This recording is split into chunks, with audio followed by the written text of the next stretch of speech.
প্রায় 150 আছে। 2.5 লাখ থেকে 15 লাখ টাকা জমি আছে। আছে নাম আর কি, আমি নাম ধরে ডাকি আমরা, কিন্তু আমার নাম কয়টা অনেক গরু ভাই, 150 গরু আছে আমার হাটে। কয়টা সুলতান, বস, 12 লাখ, 8 লাখ, 9 লাখ গরুর উপর ডিপেন্ড করে। ওর মধ্যে ফ্লেক জাতের গরু আছে, উলবাড়ি সার আছে, হলস্টাইন ফিজিয়ান আছে, শাহিওয়াল আছে, সব জাতের গরু আমার কাছে একটানা গরু আছে। না আসলে ভাই কোনো এমন সারা নাই।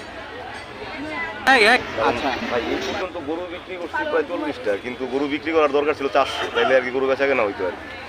হ্যাঁ বেচা কেনা, কাস্টমারও কম, গরুর সংখ্যাও কম। এমনি তো জৈমা ক্ষীর হয়ে আছে ভাই, আর জমবো না। কাস্টমার লেখ ক্ষতি, কাস্টমার লেখ ক্ষতি। ভাই আপনার একটা জিনিস কৃত্রিম সংকট যদি ফালাই দেয়, তাহলে তার কিছু করার থাকে না আমাদের। এটা তো আমি দেখতেছি একদম কৃত্রিম সংকট ফালাই দিতেছে। এই সংকটটা তো এভাবে হওয়ার কথা ছিল না, কারণ গাবতলীর হাটটা বাংলাদেশের সবচেয়ে বৃহত্তম হাট। এই হাটেই এখন পর্যন্ত গরু আছে।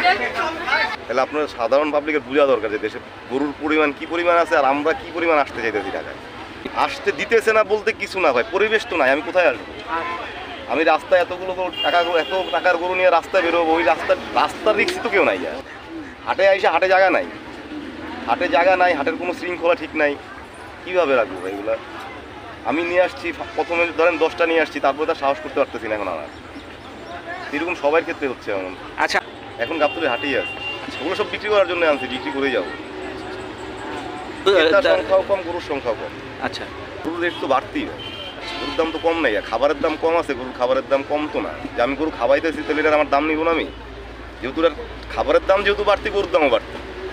আপনি কমে আশা করলে, হ্যাঁ আপনি কমে আশা করে পাবেন না তা না, অসুস্থরা পাবেন। সুস্থ গরু আপনাকে কমে দিবে না ভাই। এখন এগুলো গরুর উপর ডিপেন্ড করে ভাই। যেমন 500 টাকা পার ডে খরচ আছে,